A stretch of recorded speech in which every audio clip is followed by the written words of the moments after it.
ഓണം ക്വിസിലെ സവർക്കർ ചോദ്യ വിവാദത്തിൽ അധ്യാപകൻ ഗുരുപ്രസാദിന്റെ സസ്പെൻഷന് സ്റ്റേ. 1 മാസത്തേക്ക് സസ്പെൻഷൻ തടഞ്ഞു. അച്ചടക്ക നടപടി തുടരാമെന്നും കോടതി. കരുവാറ്റയിലെ വയോധികന്റെ കൊലപാതകത്തിൽ നിർണായക വിവരങ്ങൾ പുറത്ത്. 13-കാരിയായ പെൺകുട്ടിക്ക് ശിവൻകുട്ടിയോട് ഉണ്ടായിരുന്നത് കടുത്ത വൈരാഗ്യം. ശിവൻകുട്ടിയെ കൊല്ലുമെന്ന് മുമ്പും പറഞ്ഞതായി മൊഴി. പെൺകുട്ടിയും ശിവൻകുട്ടിയുമായി വഴക്ക് പതിവ്. കൊല്ലപ്പെട്ടയാളിൽ നിന്ന് മോശം അനുഭവം ഉണ്ടായെന്ന മൊഴിയും പരിശോധിക്കുന്നു.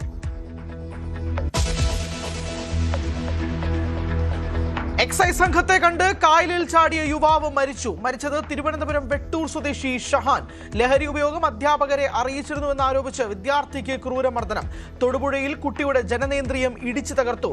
അമ്പലപ്പുഴയിൽ 1.5 വയസ്സുകാരൻ ട്രെയിൻ തട്ടി മരിച്ച സംഭവത്തിൽ ദുരൂഹതയില്ലെന്ന് സൂചന.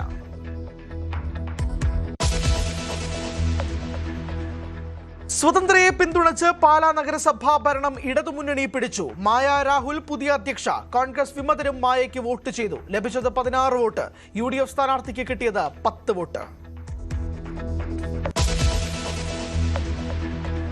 മാസപ്പടി കേസിൽ വീണ ടിക്കൊപ്പം റിയാസിനും കുരുക്കുമുറുക്കി ED. റിയാസിന്റെ സുഹൃത്തുക്കൾ ED റഡാറിൽ.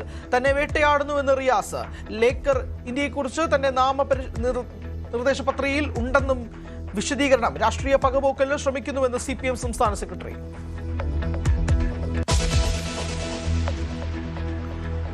കേരളയിൽ സമരക്കാർക്കെതിരായ കേസുകൾ പിൻവലിക്കുമെന്ന സർക്കാർ വാഗ്ദാനം നടപ്പായില്ല. സംസ്ഥാനത്തെ വിവിധയിടങ്ങളിൽ ഇപ്പോഴും നിരവധി കേസുകൾ പിൻവലിക്കുകയാണെന്ന കാര്യം ഇതുവരെ പ്രോസിക്യൂഷൻ കോടതിയെ അറിയിച്ചിട്ടില്ല.